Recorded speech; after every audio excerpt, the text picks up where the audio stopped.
We make a scotch and water in this home?" "No, sir," Gus said. "We pour scotch into a glass, and then call to mind thoughts of water, and then we mix the actual scotch with the abstracted idea of water." Levi said, "Perhaps a bit of breakfast first, Peter." He looked toward us and stage whispered, "She thinks I have a drinking problem." "And I think that the sun has risen," Levi responded. Nonetheless, she turned to the bar in the living room, reached up for a bottle of scotch, and poured a glass half full.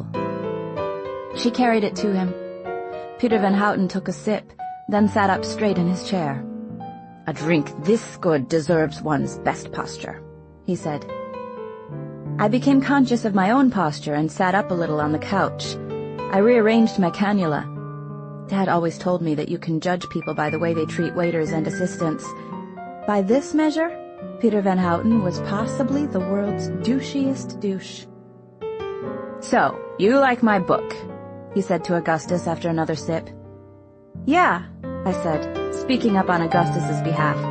"And yes, well, Augustus, he made meeting you his wish so that we could come here, so that you could tell us what happens after the end of an imperial affliction." Van Houten said nothing, just took a long pull on his drink.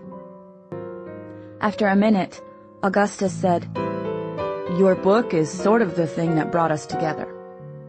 "But you aren't together," he observed without looking at me. "The thing that brought us nearly together," I said. Now he turned to me. "Did you dress like her on purpose?"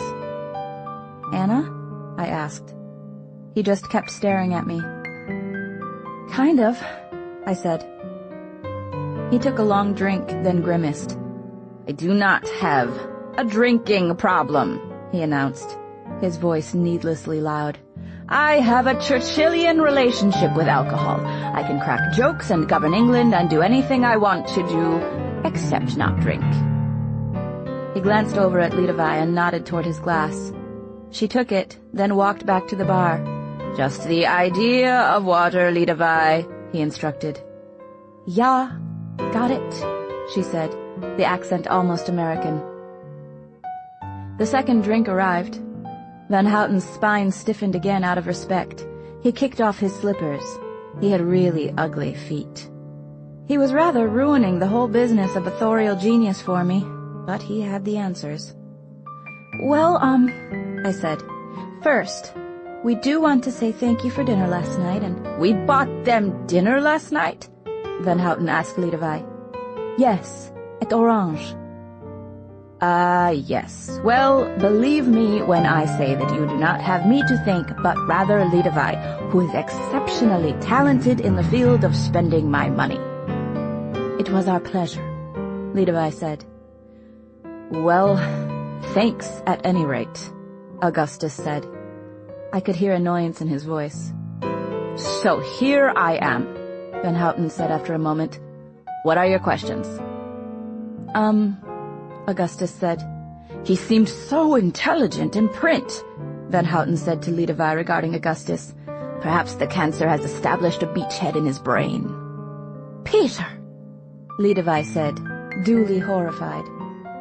I was horrified too, but there was something pleasant about a guy so despicable that he wouldn't treat us deferentially. "We do have some questions, actually," I said. "I talked about them in my email. I don't know if you remember." "I do not." "His memory is compromised," Levi said. "If only my memory would compromise," Van Houten responded. "So, our questions," I repeated. "She uses the royal we," Peter said to no one in particular. Another sip. I didn't know what scotch tasted like, but if it tasted anything like champagne, I couldn't imagine how he could drink so much, so quickly, so early in the morning. "Are you familiar with Zeno's tortoise paradox?" he asked me. "We have questions about what happens to the characters after the end of the book, specifically Anna's—" "You wrongly assume that I need to hear your question in order to answer it.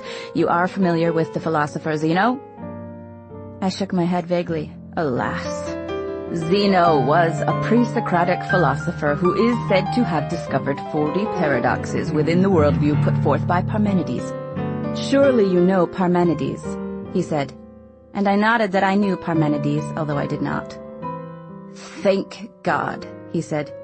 Zeno professionally specialized in revealing the inaccuracies and oversimplifications of Parmenides, which wasn't difficult, since Parmenides was spectacularly wrong everywhere and always. Parmenides is valuable in precisely the way that it is valuable to have an acquaintance who reliably picks the wrong horse each and every time you take him to the racetrack. But Zeno's most important— Wait, give me a sense of your familiarity with Swedish hip-hop. I could not tell if Peter Van Houten was kidding. After a moment, Augustus answered for me. Limited, he said. Okay, but presumably you know Afasi Akfilti's seminal album Flaken. We do not, I said for the both of us. Lidevai, play Bumfularala immediately. Lidevai walked over to an MP3 player, spun the wheel a bit, then hit a button. A rap song boomed from every direction. It sounded like a fairly regular rap song, except the words were in Swedish. After it was over, Peter Van Houten looked at us expectantly, his little eyes as wide as they could get. Yeah? He asked. Yeah? I said, I'm sorry, sir, but we don't speak Swedish. Well, of course you don't. Neither do I. Who the hell speaks Swedish? The important thing is not whatever nonsense the voices are saying, but what the voices are feeling. Surely you know that there are only two emotions, love and fear, and that Afasi Akfilti navigate between them with the kind of facility that one simply does not find in hip-hop music outside of Sweden. Shall I play it for you again? Are you joking? Gus said. Pardon? Is this some kind of performance? He looked up at Lidevai and asked, Is it? I'm afraid not, Lidevai answered.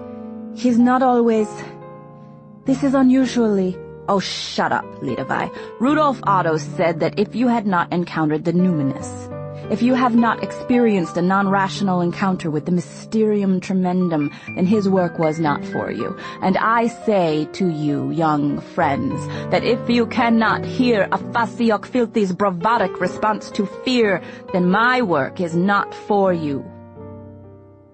I cannot emphasize this enough. It was a completely normal rap song, except in Swedish. I said, so about an imperial affliction. Anna's mom, when the book ends, is about to— Van Houten interrupted me, tapping his glass as he talked until Lidevai refilled it again. So Zeno is most famous for his tortoise paradox. Let us imagine that you are in a race with a tortoise. The tortoise has a 10-yard head start. In the time it takes you to run that 10 yards, the tortoise has maybe moved 1 yard. And then in the time it takes you to make up that distance, the tortoise goes a bit farther, and so on, forever. You are faster than the tortoise, but you can never catch him. You can only decrease his lead. Of course. You just run past the tortoise without contemplating the mechanics involved. But the question of how you are able to do this turns out to be incredibly complicated, and no one really solved it until Cantor showed us that some infinities are bigger than other infinities. I said. I assume that answers your question, he said confidently, then sipped generously from his glass. Not really, I said. We were wondering, after the end of an imperial affliction— I disavow everything in that putrid novel, Van Houten said, cutting me off. No, I said. Excuse me? No, that is not acceptable, I said. I understand that the story ends mid-narrative because Anna dies or becomes too sick to continue, but you said you would tell us what happens to everybody, and that's why we're here, and I need you to tell me. Van Houten sighed. After another drink, he said, Very well. Whose story do you seek? Anna's mom, the Dutch tulip man, Sisyphus the hamster. Just what happens to everyone? Van Houten closed his eyes and puffed his cheeks as he exhaled, then looked up at the exposed wooden beams crisscrossing the ceiling. The hamster, he said after a while. The hamster gets adopted by Christine, who was one of Anna's pre-sickness friends. That made sense. Christine and Anna played with Sisyphus in a few scenes. He is adopted by Christine and lives for a couple years after the end of the novel and dies peacefully in his hamster sleep. Now we were getting somewhere. Great, I said. Great. Okay. So, the Dutch tulip man, is he a con man? Do he and Anna's mom get married? Van Houten was still staring at the ceiling beams. He took a drink. The glass was almost empty again. Levi, I can't do it. I can't. He leveled his gaze to me. Nothing happens to the Dutch tulip man. He isn't a con man, or not a con man. He's God. He's an obvious and unambiguous metaphorical representation of God, and asking what becomes of him is the intellectual equivalent of asking what becomes of the disembodied eyes of Dr. T.J. Eckelberg in Gatsby. Do he and Anna's mom get married? We are speaking of a novel, dear child, not some historical enterprise. Right, but surely you must have thought about what happens to them. I mean, as characters. I mean, independent of their metaphorical meanings or whatever. They're fictions, he said, tapping his glass again. Nothing happens to them. You said you'd tell me, I insisted. I reminded myself to be assertive. I needed to keep his addled attention on my questions. Perhaps. But I was under the misguided impression that you were incapable of transatlantic travel. I was trying to provide you some comfort, I suppose, which I should know better than to attempt. But to be perfectly frank, this childish idea that the author of a novel has some special insight into the characters in the novel, it's ridiculous. That novel was composed of scratches on a page, dear. The characters inhabiting it have no life outside of those scratches. What happened to them? They all ceased to exist the moment the novel ended. No, I said. I pushed myself up off the couch. No, I understand that, but it's impossible not to imagine a future for them. You are the most qualified person to imagine that future. Something happened to Anna's mother. She either got married or didn't. She either moved to Holland with the Dutch tulip man or didn't. She either had more kids or didn't. I need to know what happens to her. Van Houten pursed his lips. I regret that I cannot indulge your childish whims, but I refuse to pity you in the manner to which you are well accustomed. I don't want your pity, I said. Like all sick children, he answered dispassionately. You say you don't want pity, but your very existence depends upon it. Peter, Levi said, but he continued as he reclined there, his words getting rounder in his drunken mouth. Sick children inevitably become arrested. You are fated to live out your days as the child you were when you were diagnosed. The child who believes there is life after a novel ends. And we, as adults, we pity this. So we pay for your treatments, for your oxygen machines. We give you food and water, though you are unlikely to live long enough. Peter! Levi shouted. You are a side effect, Van Houten continued, of an evolutionary process that cares little for individual lives. You are a failed experiment in mutation. I resign! Levi shouted. There were tears in her eyes. But I wasn't angry. He was looking for the most hurtful way to tell the truth, but of course I already knew the truth. I'd had years of staring at ceilings from my bedroom to the ICU, and so I'd long ago found the most hurtful ways to imagine my own illness. I stepped toward him. Listen, douche pants, I said. You're not going to tell me anything about disease I don't already know. I need one and only one thing from you before I walk out of your life forever. What happens to Anna's mother? He raised his flabby chins vaguely toward me and shrugged his shoulders. I can no more tell you what happens to her Then I can tell you what becomes of Proust's narrator, or Holden Caulfield's sister, or Huckleberry Finn after he lights out for the territories. Bullshit! That's bullshit! Just tell me. Make something up. No. And I'll thank you not to curse in my house. It isn't becoming of a lady. I still wasn't angry exactly, but I was very focused on getting the thing I'd been promised. Something inside me welled up, and I reached down and smacked the swollen hand that held the glass of scotch. What remained of the scotch splashed across the vast expanse of his face, the glass bouncing off his nose and then spinning balletically through the air, landing with a shattering crash on the ancient hardwood floors. "Leadavai," Van Houten said calmly. "I'll have a martini, if you please. Just a whisper of vermouth." "I have resigned," Leadavai said after a moment. "Don't be ridiculous." I didn't know what to do. Being nice hadn't worked. Being mean hadn't worked. I needed an answer. I'd come all this way. Hijacked Augustus's wish. I needed to know. "Have you ever stopped to wonder," he said, his words slurring now, "why you care so much about your silly questions?" "You promised!" I shouted, hearing Isaac's impotent wailing echoing from the night of the broken trophies. Van Houten didn't reply. I was still standing over him, waiting for him to say something to me when I felt Augustus's hand on my arm. He pulled me away toward the door, and I followed him while Van Houten ranted to Leadavai about the ingratitude of contemporary teenagers and the death of polite society, and Leadavai, somewhat hysterical, shouted back at him in rapid-fire Dutch. "You'll have to forgive my former assistant," he said. "Dutch is not so much a language as an ailment of the throat." Augustus pulled me out of the room and through the door, to the late spring morning and the falling confetti of the elms. For me, there was no such thing as a quick getaway.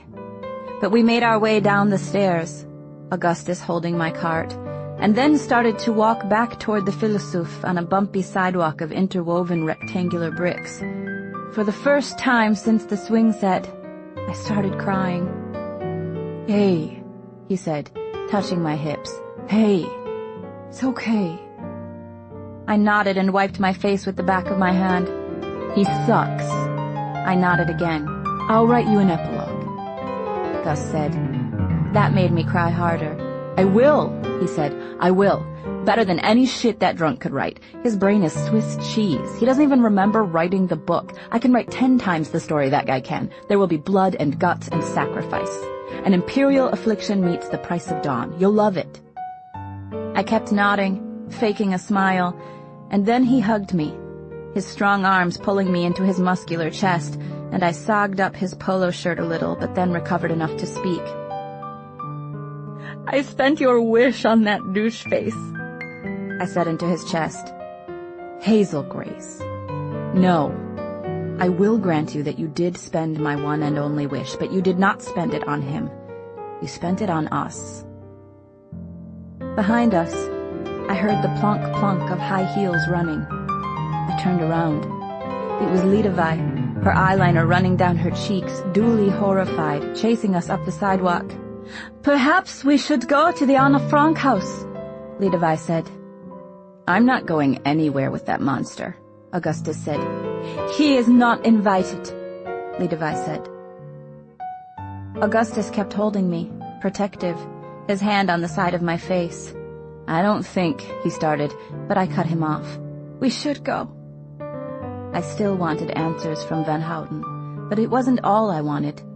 I only had 2 days left in Amsterdam with Augustus Waters. I wouldn't let a sad old man ruin them. Leadavai drove a clunky gray Fiat with an engine that sounded like an excited 4-year-old girl. As we drove through the streets of Amsterdam, she repeatedly and profusely apologized. "I am very sorry. There is no excuse. He is very sick," she said. "I thought meeting you would help him, if he would see that his work has shaped real lives, but I'm very sorry. It is very, very embarrassing." Neither Augustus nor I said anything. I was in the back seat behind him. I snuck my hand between the side of the car and his seat, feeling for his hand, but I couldn't find it. Levi continued, "I have continued this work because I believe he is a genius, and because the pay is very good. But he has become a monster." "I guess he got pretty rich on that book," I said after a while. "Oh, no. He is of the Van Houtens," she said. "In the 17th century, his ancestor discovered how to mix cocoa into water. Some Van Houtens moved to the United States long ago, and Peter is one of those. But he moved to Holland after his novel. He is an embarrassment to a great family." The engine screamed. Levi shifted and we shot up a canal bridge. "It is circumstance," she said. "Circumstance has made him so cruel. He is not an evil man, but this day I did not think. When he said these terrible things, I could not believe it. I am very sorry.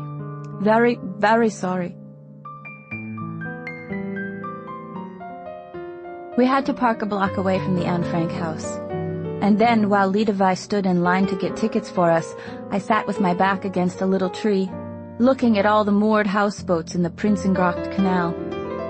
Augustus was standing above me, rolling my oxygen cart in lazy circles, just watching the wheels spin. I wanted him to sit next to me, but I knew it was hard for him to sit, and harder still to stand back up. "Okay?" he asked, looking down at me. I shrugged and reached a hand for his calf. It was his fake calf, but I held on to it. He looked down at me. "I wanted," I said. "I know," he said. "I know. Apparently the world is not a wish-granting factory." That made me smile a little. Levi returned with tickets, but her thin lips were pursed with worry. "There is no elevator," she said. "I am very, very sorry." "It's okay," I said. "No, there are many stairs," she said. "Steep stairs." "It's okay," I said again. Augustus started to say something, but I interrupted. "It's okay. I can do it."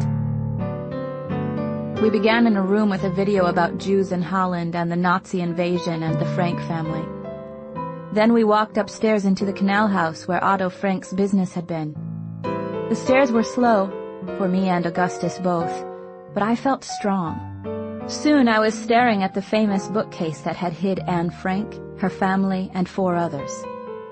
The bookcase was half open, and behind it was an even steeper set of stairs, only wide enough for one person.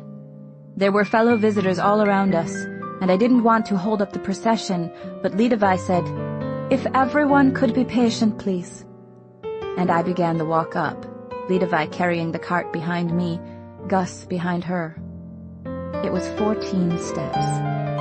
I kept thinking about the people behind me. They were mostly adults speaking a variety of languages, and feeling embarrassed or whatever, feeling like a ghost that both comforts and haunts. But finally I made it up, and then I was in an eerily empty room, leaning against the wall, my brain telling my lungs, it's okay, calm down, it's okay. And my lungs telling my brain, oh God, we're dying here. I didn't even see Augustus come upstairs, but he came over and wiped his brow with the back of his hand like, whew, and said, "You're a champion." After a few minutes of wall leaning, I made it to the next room, which Anne had shared with the dentist Fritz Pfeffer. It was tiny, empty of all furniture. You'd never know anyone had ever lived there, except that the pictures Anne had pasted onto the wall from magazines and newspapers were still there. Another staircase led up to the room where the Van Pels family had lived. This one steeper than the last and 18 steps, essentially a glorified ladder. I got to the threshold and looked up and figured I could not do it, but also knew the only way through was up. "Let's go back," Gus said behind me. "I'm okay," I answered quietly. It's stupid, but I kept thinking I owed it to her. To Anne Frank, I mean. Because she was dead and I wasn't. because she had stayed quiet and kept the blinds drawn and done everything right and still died, and so I should go up the steps and see the rest of the world she'd lived in those years before the Gestapo came.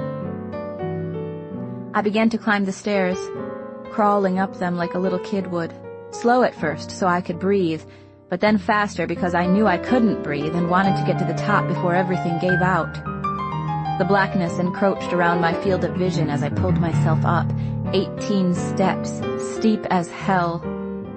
I finally crested the staircase mostly blind and nauseated, the muscles in my arms and legs screaming for oxygen.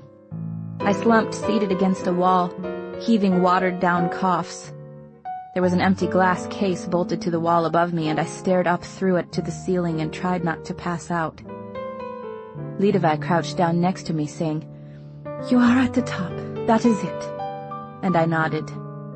I had a vague awareness of the adults all around glancing down at me worriedly, of Lidovi speaking quietly in one language and then another to various visitors, of Augustus standing above me, his hand on the top of my head, stroking my hair along the part. After a long time, Lidovi and Augustus pulled me to my feet, and I saw what was protected by the glass case. Pencil marks on the wallpaper measuring the growth of all the children in the annex during the period they lived there, inch after inch, until they would grow no more. From there, we left the Franks' living area, but we were still in the museum. A long, narrow hallway showed pictures of each of the annex's 8 residents and described how and where and when they died. The only member of his whole family who survived the war, Lidovi told us, referring to Anne's father, Otto. Her voice was hushed like we were in church. "But he didn't survive a war, not really," Augustus said. "He survived a genocide." "True," Lidovi said. "I do not know how you go on without your family. I do not know." As I read about each of the 7 who died, I thought of Otto Frank not being a father anymore, left with a diary instead of a wife and 2 daughters. At the end of the hallway, a huge book, bigger than a dictionary, contained the names of the 103,000 dead from the Netherlands in the Holocaust. Only 5,000 of the deported Dutch Jews, a wall label explained, had survived. 5,000 Otto Franks. The book was turned to the page with Anne Frank's name, but what got me about it was the fact that right beneath her name there were 4 Aaron Franks. 4. 4 Aaron Franks, without museums, without historical markers, without anyone to mourn them. I silently resolved to remember and pray for the 4 Aaron Franks as long as I was around. Maybe some people need to believe in a proper and omnipotent God to pray, but I don't. As we got to the end of the room, Gus stopped and said, "You okay?" I nodded. He gestured back toward Anne's picture. "The worst part is that she almost lived, you know. She died weeks away from liberation." Lidovi took a few steps away to watch a video, and I grabbed Augustus's hand as we walked into the next room. It was an A-frame room with some letters Otto Frank had written to people during his months-long search for his daughters. On the wall in the middle of the room, a video of Otto Frank played. He was speaking in English. "Are there any Nazis left that I could hunt down and bring to justice?" Augustus asked while we leaned over the vitrines reading Otto's letters and the gutting replies that no one has seen his children after the liberation. "I think they're all dead, but it's not like the Nazis had a monopoly on evil." "True," he said. "That's what we should do, Hazel Grace. We should team up and be this disabled vigilante duo roaring through the world, righting wrongs, defending the weak, protecting the endangered." Although it was his dream and not mine, I indulged it. He'd indulged mine, after all. "Our fearlessness shall be our secret weapon," I said. "The tales of our exploits will survive as long as the human voice itself," he said. "And even after that, when the robots recall the human absurdities of sacrifice and compassion, they will remember us. They will robot laugh at our courageous folly," he said, "but something in their iron robot hearts will yearn to have lived and died as we did on the hero's errand."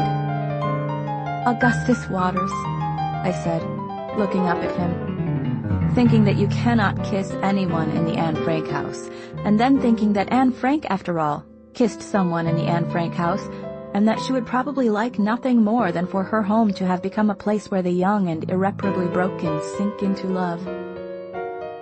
I must say, Otto Frank said on the video in his accented English, I was very much surprised by the deep thoughts Anna had. And then we were kissing. My hand let go of the oxygen cart and I reached up for his neck, and he pulled me up by my waist onto my tiptoes. As his parted lips met mine, I started to feel breathless in a new and fascinating way.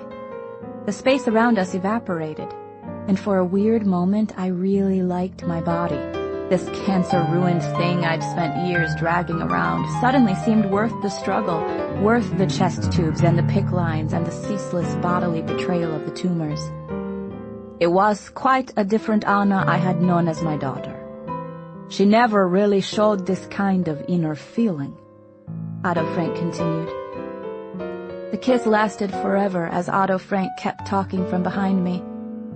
And my conclusion is, he said, since I had been in very good terms with Anna, that most parents don't know really their children.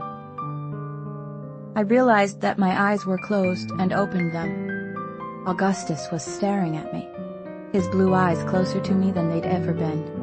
And behind him, a crowd of people 3 deep had sort of circled around us. They were angry, I thought, horrified. These teenagers with their hormones making out beneath a video broadcasting the shattered voice of a former father. I pulled away from Augustus, and he snuck a peck onto my forehead as I stared down at my Chuck Taylors. And then they started clapping.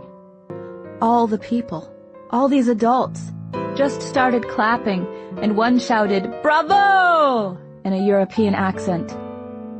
Augustus, smiling, bowed. Laughing, I curtsied ever so slightly, which was met with another round of applause.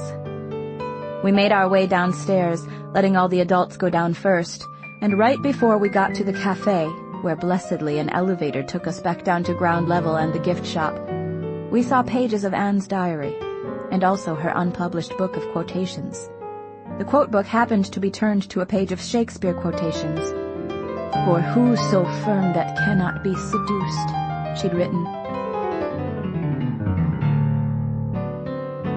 Liedewey drove us back to the Philosophe. Outside the hotel, it was drizzling, and Augustus and I stood on the brick sidewalk, slowly getting wet. Augustus, you probably need some rest. Me, I'm okay. Augustus, okay. What are you thinking about? Me, you. Augustus, what about me? Me. I do not know which to prefer, the beauty of inflections or the beauty of innuendos, the blackbird whistling or just after. Augustus, God, you are sexy. Me, we could go to your room. Augustus, I've heard worse ideas. We squeezed into the tiny elevator together. Every surface, including the floor, was mirrored. We had to pull the door to shut ourselves in, and then the old thing creaked slowly up to the second floor. I was tired and sweaty and worried that I generally looked and smelled gross. But even so, I kissed him in that elevator.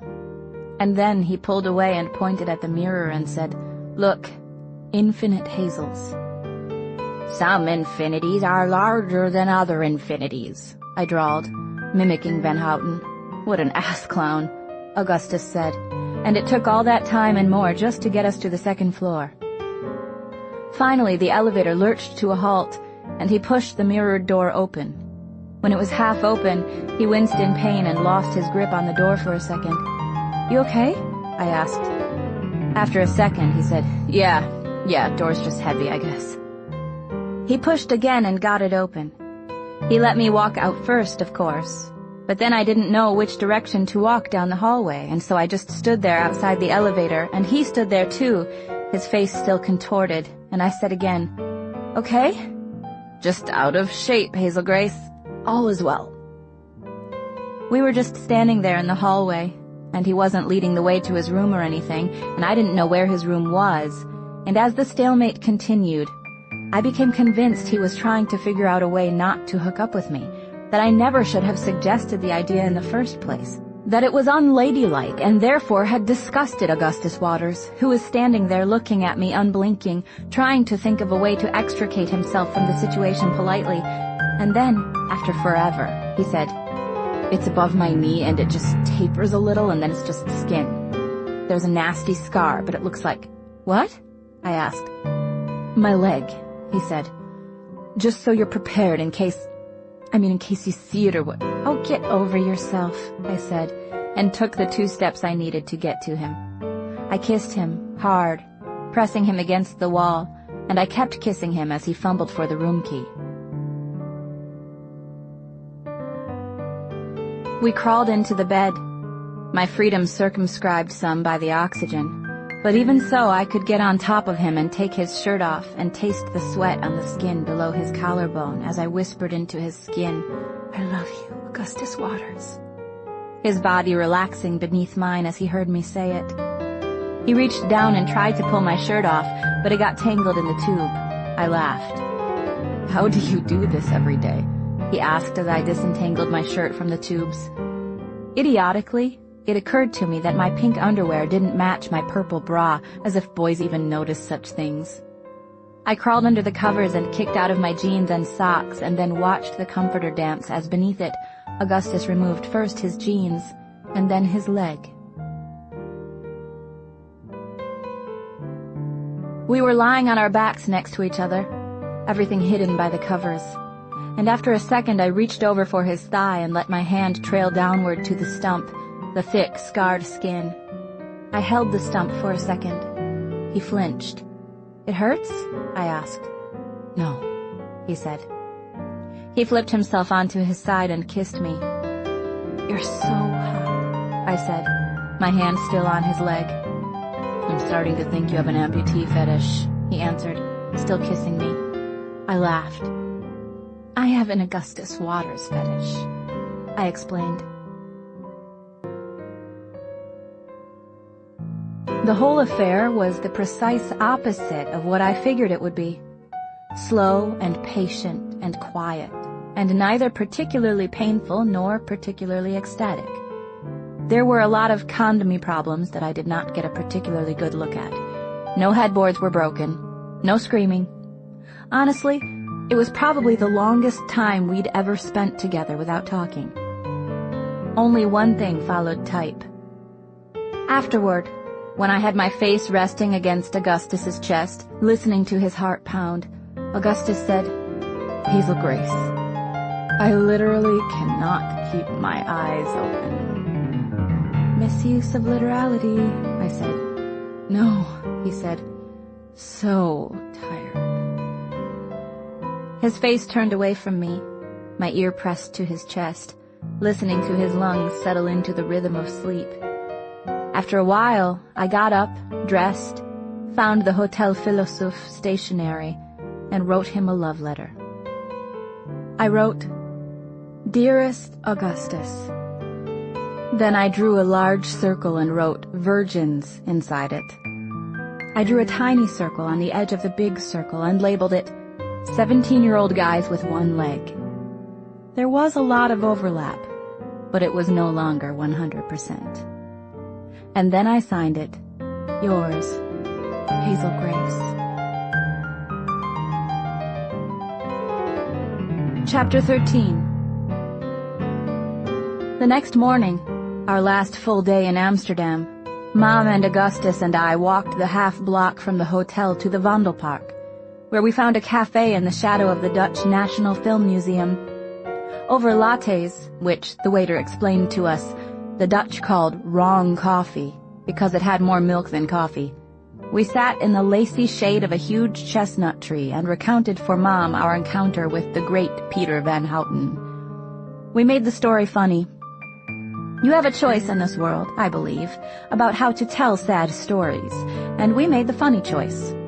Augustus, slumped in the cafe chair, pretended to be the tongue-tied, word-slurring Van Houten who could not so much as push himself out of his chair. I stood up to play a me all full of bluster and machismo, shouting, "Get up, you fat, ugly old man!" "Did you call him ugly?" Augustus asked. "Just go with it," I told him. "I'm not ugly. You're the ugly one, nose tube girl." "You're a coward," I rumbled, and Augustus broke character to laugh. I sat down. We told Mom about the Anne Frank house, leaving out the kissing. "Did you go back to Chez Van Houten afterward?" Mom asked. Augustus didn't even give me time to blush. Nah, we just hung out at a cafe. Hazel amused me with some Venn diagram humor. He glanced at me. God, he was sexy. "Sounds lovely," she said. "Listen, I'm going to go for a walk. Give the two of you time to talk." She said at Gus, an edge in it. "Then maybe later we can go for a tour on a canal boat." Okay, I said. Mom left a €5 note under her saucer and then kissed me on the top of the head, whispering, "I love you," which was 2 more loves than usual. Gus motioned down to the shadows of the branches intersecting and coming apart on the concrete. "Beautiful, huh?" "Yeah," I said. "Such a good metaphor," he mumbled. "Is it now?" I asked. "The negative image of things blown together and then blown apart," he said. Before us, hundreds of people passed, jogging and biking and rollerblading. Amsterdam was a city designed for movement and activity. A city that would rather not travel by car, and so inevitably I felt excluded from it. But God, was it beautiful! The creek carving a path around the huge tree, a heron standing still at the water's edge, searching for a breakfast amid the millions of elm petals floating in the water. But Augustus didn't notice. He was too busy watching the shadows move. Finally, he said, "I could look at this all day, but we should go to the hotel." "Do we have time?" I asked. He smiled sadly. "If only," he said. "What's wrong?" I asked. He nodded back in the direction of the hotel. We walked in silence, Augustus a half step in front of me. I was too scared to ask if I had reason to be scared. So there is this thing called Maslow's hierarchy of needs. Basically, this guy, Abraham Maslow, became famous for his theory that certain needs must be met before you can even have other kinds of needs. It's like this. Once your needs for food and water are fulfilled, you move up to the next set of needs, security, and then the next and the next. But the important thing is that, according to Maslow, until your physiological needs are satisfied, you can't even worry about security or social needs, let alone self-actualization, which is when you start to, make art and think about morality and quantum physics and stuff. According to Maslow, I was stuck on the second level, unable to feel secure in my health and therefore unable to reach for love and respect and art and whatever else, which is, of course, utter horse shit. The urge to make art or contemplate philosophy does not go away when you are sick. Those urges just become transfigured by illness. Maslow's theory seemed to imply that I was less human than other people, and most people seemed to agree with him. But not Augustus. I always thought he could love me because he'd once been sick.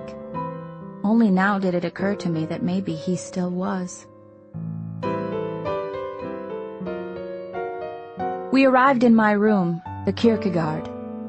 I sat down on the bed expecting him to join me, but he hunkered down in the dusty paisley chair. That chair. How old was it? 50 years? I felt the ball in the base of my throat hardening as I watched him pull a cigarette from his pack and stick it between his lips. He leaned back and sighed. "Just before you went into the ICU, I started to feel this ache in my hip." "No," I said. Panic rolled in, pulled me under. He nodded. "So I went in for a PET scan." He stopped. He yanked the cigarette out of his mouth and clenched his teeth. Much of my life had been devoted to trying not to cry in front of people who loved me, so I knew what Augustus was doing. You clench your teeth. You look up.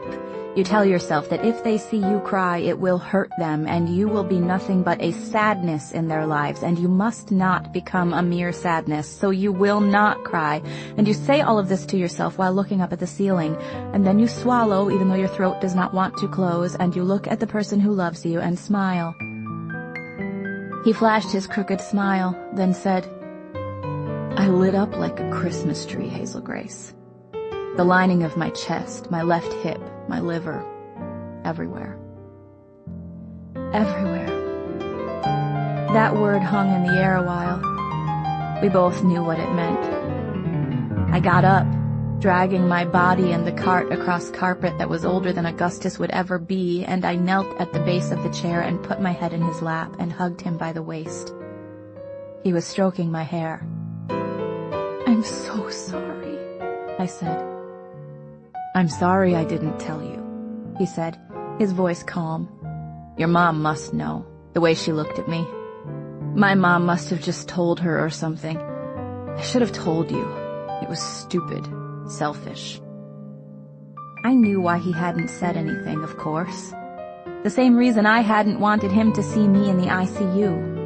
I couldn't be mad at him for even a moment, and only now that I loved a grenade did I understand the foolishness of trying to save others from my own impending fragmentation. I couldn't unlove Augustus Waters, and I didn't want to. "It's not fair," I said. "It's just so goddamn unfair." "The world," he said, "is not a wish-granting factory."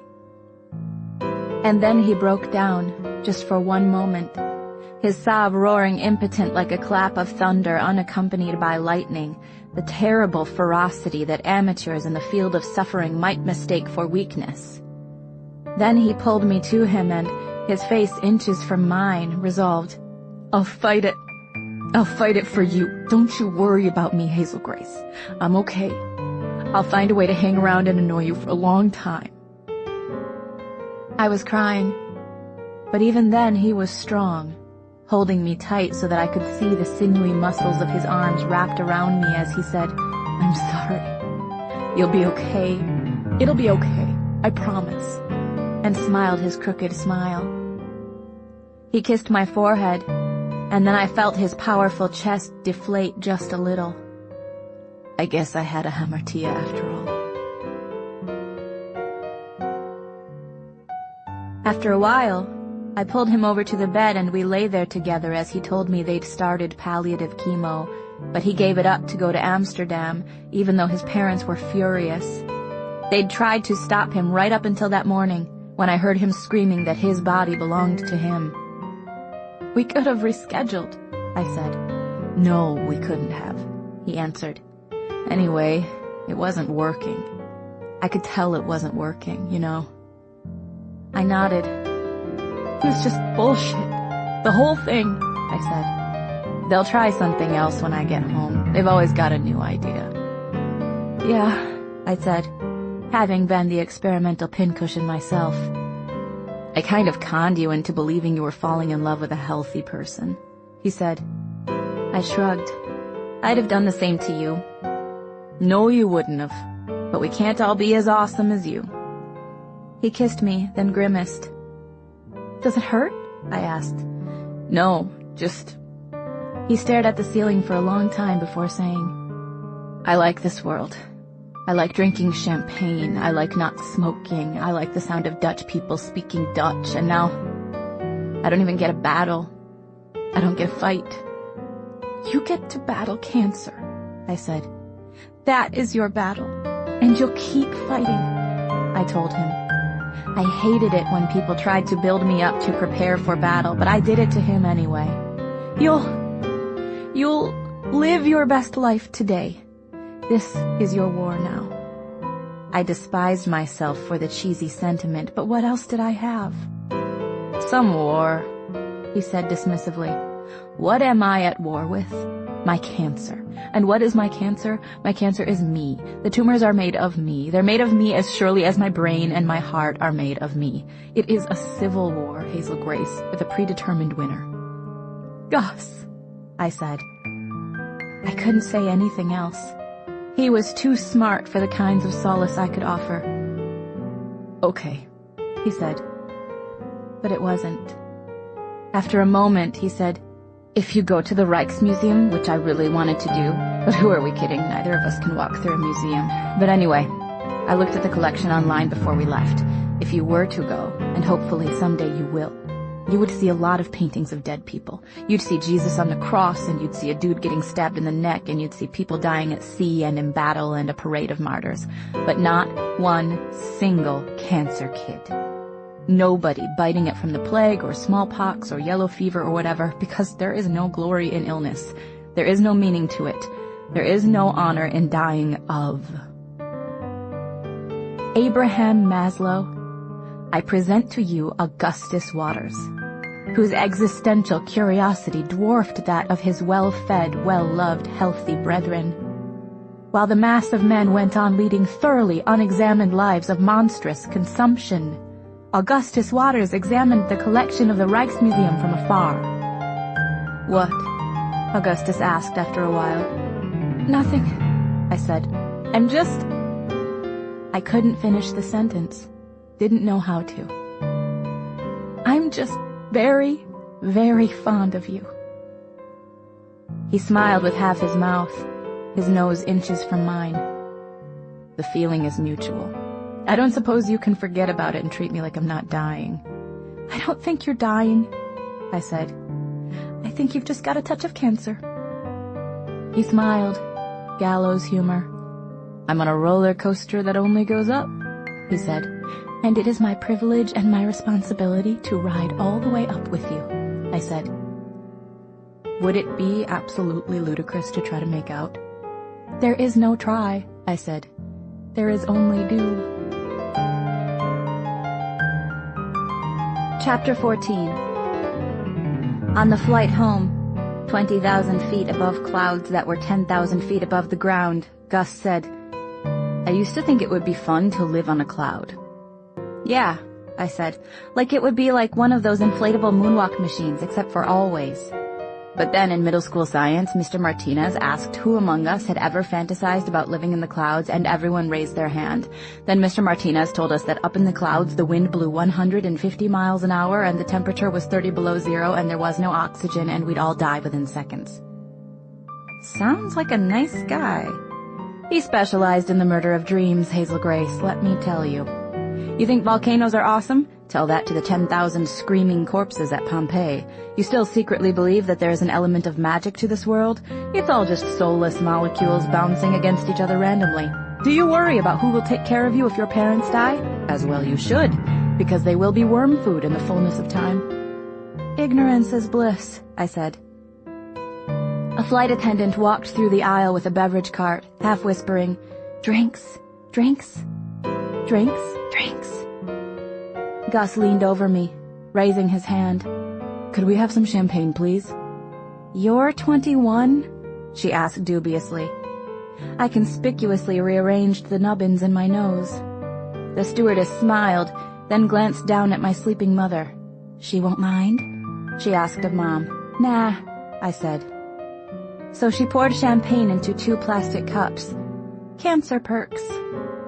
Gus and I toasted. To you, he said. To you, I said, touching my cup to his. We sipped. Dimmer stars than we'd had at Orange, but still good enough to drink. You know, Gus said to me, everything Van Houten said was true. Maybe, but he didn't have to be such a douche about it. I can't believe he imagined a future for Sisyphus the hamster, but not for Anna's mom. Augustus shrugged. He seemed to zone out all of a sudden. Okay? I asked. He shook his head microscopically. Hurts, he said. Chest? He nodded. Fists clenched. Later, he would describe it as a one-legged fat man wearing a stiletto heel standing on the middle of his chest. I returned my seatback tray to its upright and locked position and bent forward to dig pills out of his backpack. He swallowed one with champagne. "Okay?" I asked again. Gus sat there, pumping his fist, waiting for the medicine to work, the medicine that did not kill the pain so much as distance him from it, and from me. "It was like it was personal," Gus said quietly, like he was mad at us for some reason. Van Houten, I mean. He drank the rest of his champagne in a quick series of gulps and soon fell asleep. My dad was waiting for us in baggage claim, standing amid all the limo drivers in suits holding signs printed with the last names of their passengers. Johnson, Barrington, Carmichael. Dad had a sign of his own. "My beautiful family," it read, and then underneath that, "and Gus."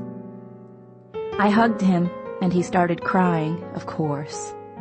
As we drove home, Gus and I told Dad stories of Amsterdam, but it wasn't until I was home and hooked up to Philip watching good old American television with Dad and eating American pizza off napkins on our laps that I told him about Gus.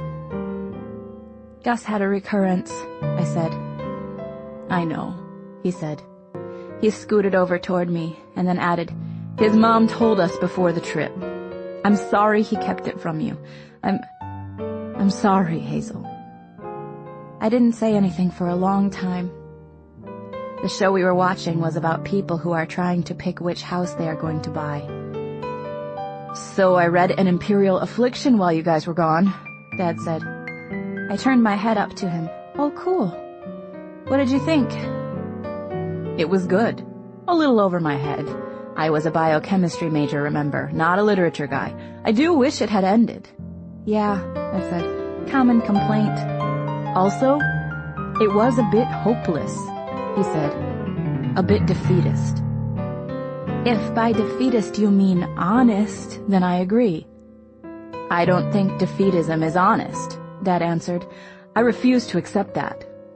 "So everything happens for a reason and we'll all go live in the clouds and play harps and live in mansions?" Dad smiled. He put a big arm around me and pulled me to him, kissing the side of my head. "I don't know what I believe, Hazel.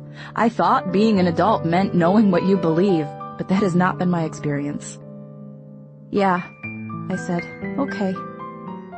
He told me again that he was sorry about Gus, and then we went back to watching the show, and the people picked a house, and Dad still had his arm around me, and I was kinda starting to fall asleep, but I didn't want to go to bed, and then Dad said, "You know what I believe? I remember in college I was taking this math class, this really great math class taught by this tiny old woman. She was talking about fast Fourier transforms, and she stopped mid-sentence and said, 'Sometimes it seems the universe wants to be noticed.' That's what I believe. I believe the universe wants to be noticed. I think the universe is improbably biased toward consciousness, that it rewards intelligence in part because the universe enjoys its elegance being observed. And who am I, living in the middle of history, to tell the universe that it, or my observation of it, is temporary?" "You are fairly smart," I said after a while. "You are fairly good at compliments," he answered. The next afternoon, I drove over to Gus's house and ate peanut butter and jelly sandwiches with his parents, and told them stories about Amsterdam while Gus napped on the living room couch, where we'd watched V for Vendetta. I could just see him from the kitchen. He lay on his back, head turned away from me, a PICC line already in. They were attacking the cancer with a new cocktail. 2 chemo drugs and a protein receptor that they hoped would turn off the oncogene in Gus's cancer. He was lucky to get enrolled in the trial, they told me. Lucky. I knew one of the drugs. Hearing the sound of its name made me want to barf. After a while, Isaac's mom brought him over. "Isaac, hi. It's Hazel from support group, not your evil ex-girlfriend." His mom walked him to me, and I pulled myself out of the dining room chair and hugged him, his body taking a moment to find me before he hugged me back, hard. "How was Amsterdam?" he asked. "Awesome," I said. "Waters?"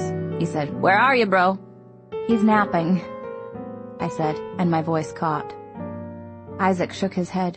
Everyone quiet. "Sucks," Isaac said after a second. His mom walked him to a chair she'd pulled out. He sat. "I can still dominate your blind ass at counterinsurgents," Augustus said without turning toward us. The medicine slowed his speech a bit, but only to the speed of regular people. "I'm pretty sure all asses are blind," Isaac answered, reaching his hands into the air vaguely, looking for his mom. She grabbed him, pulled him up, and they walked over to the couch, where Gus and I